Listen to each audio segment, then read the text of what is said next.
Maulan ngayon mga sangkay, kaya nagpag-isipan ko na magluto ng tinula. Tinulang manok. Yan yung aking lunch. Ang ginagawa ko dito, tinatanggalan ko siya ng mga bula-bula. Yung mga ganyan. Ayan o. Yan. Ayan, tinatanggalan ko siya ng mga bula pagka nagluluto ako ng sinabawan. Kasi masarap ngayon humigop ng sabaw dahil malamig. Maulan at saka malamig. Mga 7 degree lang siguro ngayon. At nung isang araw nag-yelo. Umulan ng yelo. Tapos ito naman yung ulam ng aking asawa. Nilagay ko yan kanina sa air fryer, kaya lang iwan ko nangyari sa aking air fryer, biglang namatay. Ayaw na yata dahil halos araw-araw ko ginagamit yung air fryer namin. Kaya sabi ko, bakit biglang nawala. Yung pala, yung kuryente anong tawag doon, nag-overload siguro, hindi ko alam. So inilagay ko na lang dito sa nilagyan ko siya ng tukwa, zucchini, mushrooms, at saka yung paprika. Yan ang ulam ng aking asawa kasi ayaw niya ng karne. Ayan umuulan. Maghapon na yan. Mula pa kaninang umaga.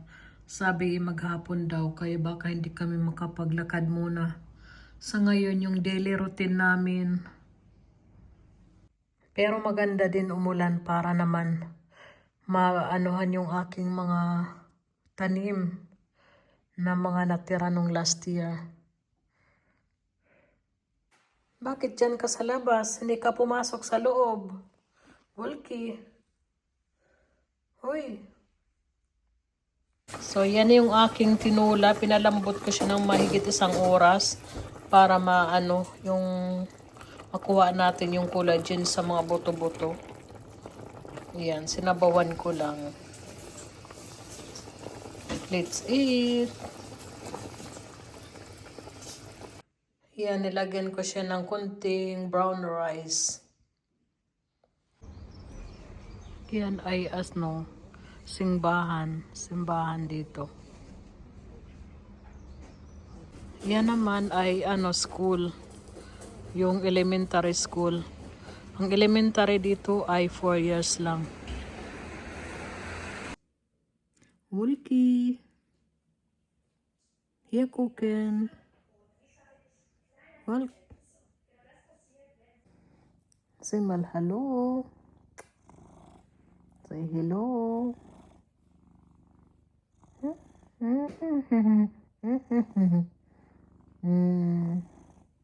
Good morning. Ito yung aking almusal ngayon. Mayroon akong German bread na may butter, avocado, salmon, yung smoked salmon, at saka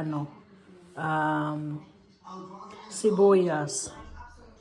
Yun ang aking German breakfast. Ayan po, lagyan ko siya ng kunting paminta para mas malasa. Yan, kutin apetit.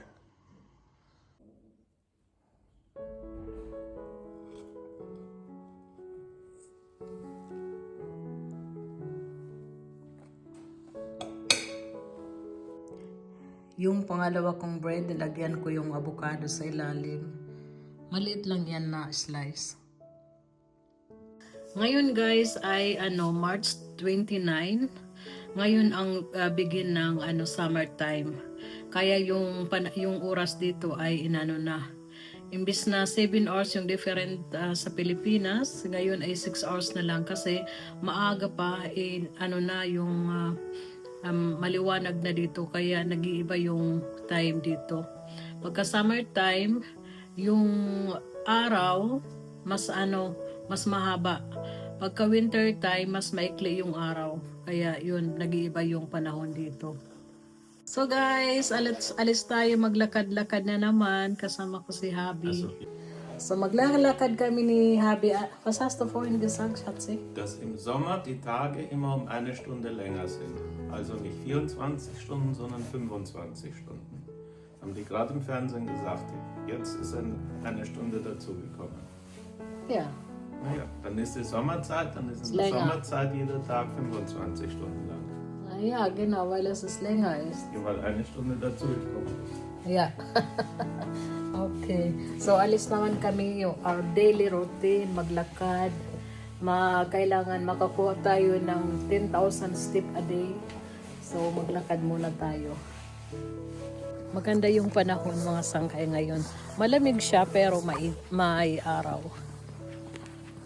Dito yung dito sa tinitirahan namin yung hitsura niya. Tungkol nga pala sa pag-iba ng oras.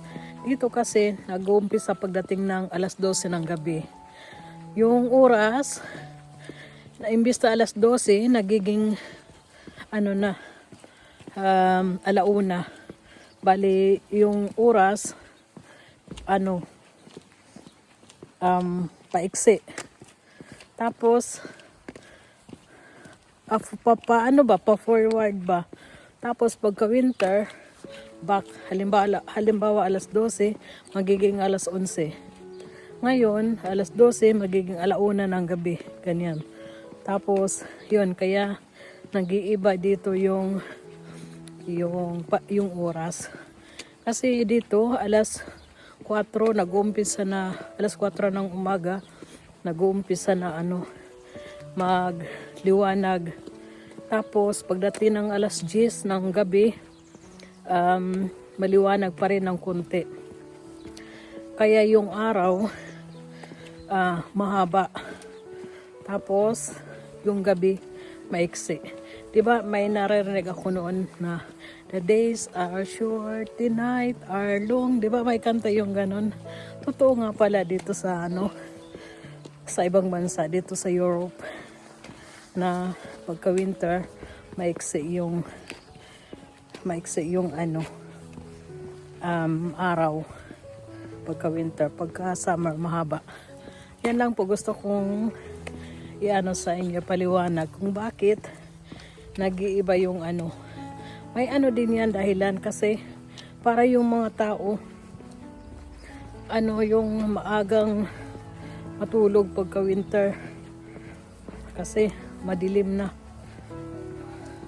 Pero depende din yun sa mga tao, kasi minsan lalo na pag yung trabaho mo may panggabi hapon na din sa kuryente ba, pagdating sa kuryente maganda din kasi late ka na ng kuryente, mag-uon pagka yung gabi na kasi alas 8 maliwanag pa dito, may araw pa minsan.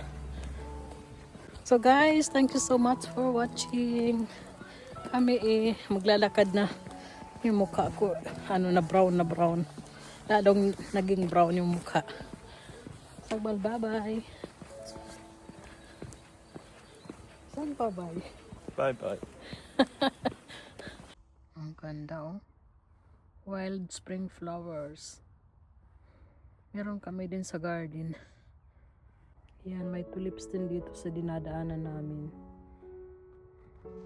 Tapos dito pwede kang umupo.